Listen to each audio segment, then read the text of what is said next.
이 인형들에서도 형광물질이 검출됐습니다. 과연 이것이 피부에는 어떤 영향을 미치는 걸까요?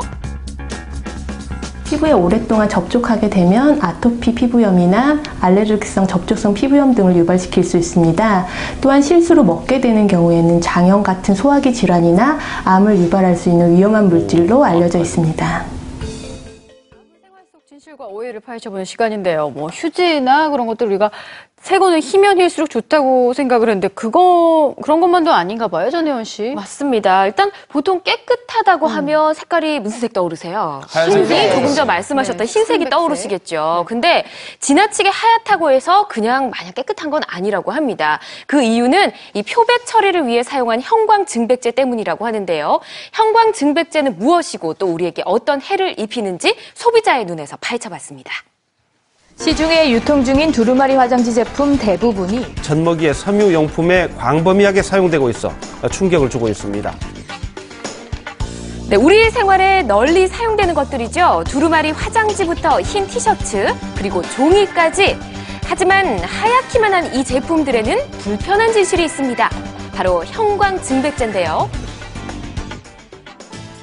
물건을 하얗게 만들기 위해 사용하는 백색의 유혹, 형광증백제. 과연 이것이 실생활에 얼만큼 광범위한 범위에 사용되고 있을까요? 지금부터 알아보도록 하겠습니다. 일상생활에서 가장 널리 사용되는 이거 바로 휴지인데요. 시중에서 판매되고 있는 휴지 어디 사용하시나요? 예, 주로 화장실에서 사용하는데요. 밥 먹고 이렇게 그냥 쉽게 입 닦을 때. 해서 식탁 이렇게 닦고 그럴 때 사용하고 있어요. 그냥 아무 생각 없이 편한 대로 그냥 다 사용하는 것 같아요. 구분 없이 사용되고 있는 두루마리 휴지와 미용 티슈에는 큰 차이점이 있습니다. 바로 이 형광증백제인데요. 뒷면을 잘 살펴보면 두루마리 휴지는 화장실 용도로만 사용할 것을 명시하고 있습니다. 생각보다 없다고 하는 것 같은데, 그런 거는 이 표백이 안 된 걸로 가져가셔야 되거든요. 판매 직원조차 무형광 제품에 관한 설명이 다른데요. 시중에서 판매되고 있는 두루마리 휴지를 구매해 직접 형광증백제가 들어있는지 알아봤습니다. 무형광 제품, 미표시, 그리고 재사용 두루마리 휴지 등 여러 종류의 두루마리 휴지를 검사한 결과 미표시 제품과 재사용 제품에서 형광물질이 검출됐습니다. 형광증백제가 포함된 두루마리 휴지 직접 손에 한번 문질러 봤는데요. 자, 보이시나요? 그대로 형광물질이 손에 묻어나왔습니다. 그렇다면 형광증백제란 무엇일까요? 자외선의 빛을 형광증백제를 통해서 가시광선 영역으로 바꿔주면서 더 밝게 이제 보여주게 하는 것이 바로 형광증백제의 역할이라고 볼 수 있습니다. 네, 또 하나 유의해야 할 것이 있습니다. 바로 책인데요. 이런 도서들에서도 형광증백제가 검출되고 있습니다. 애들 건데?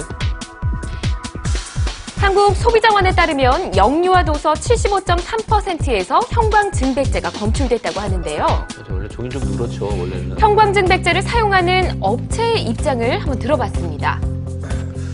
형광이 들어가 있는 거가 본래가 몸에 그렇게 좋은 건 아니에요. 그거가 아니면은 이거 백색을 못 하니까.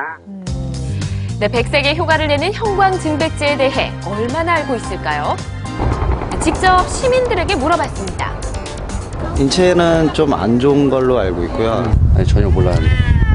가루 세제에 들어가 있는 그 표백제라고 알고 있거든요.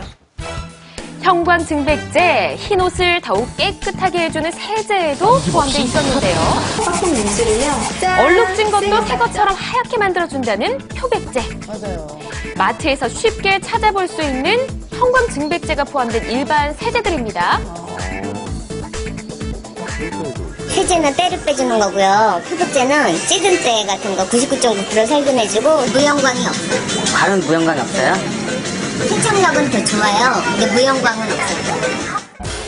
네, 과연 형광증백제가 포함된 표백제, 찌든 때 제거에 어느 정도 도움이 되는 걸까요?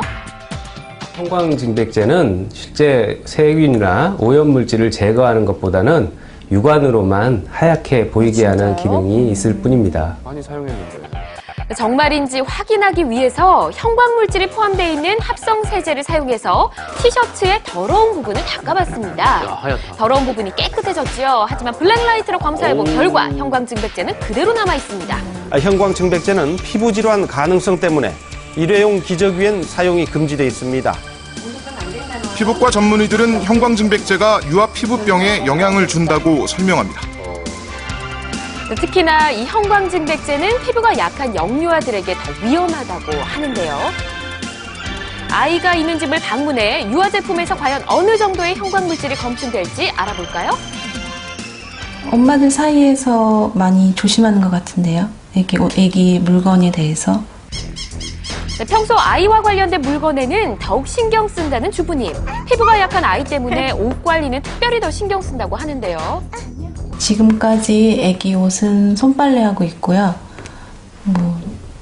손수건이나 이런 거는 삶고. 아이 옷은 따로 세탁하고 관리한다는 주부님. 과연 아이 옷은 형광증백제로부터 안전할까요? 안 나올 것 같은데요.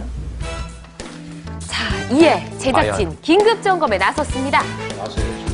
네, 평소 자주 입는 옷 6벌을 실험한 결과 무려 절반인 3벌에서 형광물질이 검출됐습니다. 자, 겉보기에는 크게 다르지 않은 하얀 옷들이었는데요. 많이 나온다. 완전 하얀. 어머. 전혀 생각 못 했는데요. 버려야 될 것 같은데요, 당장. 네, 그리고 이것이 끝이 아니었습니다. 평소 아이가 자주 가지고 노는 장난감 인형들. 저것도 빨잖아. 이 인형들에서도 형광물질이 검출됐습니다. 과연 이것이 피부에는 어떤 영향을 미치는 걸까요? 피부에 오랫동안 접촉하게 되면 아토피 피부염이나 알레르기성 접촉성 피부염 등을 유발시킬 수 있습니다. 또한 실수로 먹게 되는 경우에는 장염 같은 소화기 질환이나 암을 유발할 수 있는 위험한 물질로 알려져 있습니다. 특히 아이들에게 치명적이라는 형광증백제. 유아동복은 어떤 기준으로 어떻게 판매되고 있는지 마트를 찾아가 봤습니다. 대다수의 상표에서 무형광 마크를 확인할 수 있었는데요. 판매 측 직원 역시 무형광임을 강조했습니다.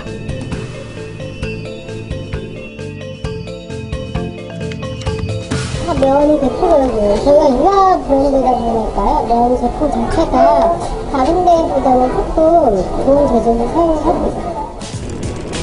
네, 그래서 다른 유아복 매장 역시 비슷한 답변을 들을 수 있었는데요. 그러니까 이런 제품이니까 이건 일반 제품이라고 보시면 되시고요. 이 제품은 친환경 제품이라고 해서 그런 처리가 되어 있는 제품이죠. 표기가 안 된 제품과 무형광 표기가 된 제품을 무작위로 선택해서 직접 실험을 해봤습니다.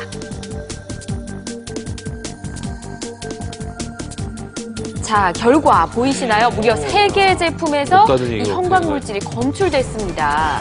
특히 무형광으로 표기된 제품에서도 형광물질이 검출돼서 충격을 줬는데요. 삶아도 없어지지 않는 형광증백제 때문에 입안에 넣기 좋아하는 아이들에게 더 치명적인데요. 현재까지는 일회용 기저귀에만 형광증백제에 대한 규제가 있다고 하는데 왜 허위 표기 판매를 한 것일까요? 네, 저희가 그거 잘못 출고된 거예요. 잘못 출고됐다는 게 어떤 말씀이세요? 그게 출고해서는 안 되는 건데, 봤더니 형광이 나온다는 것이 맞아요. 지금 방통 처리 요청을 했습니다.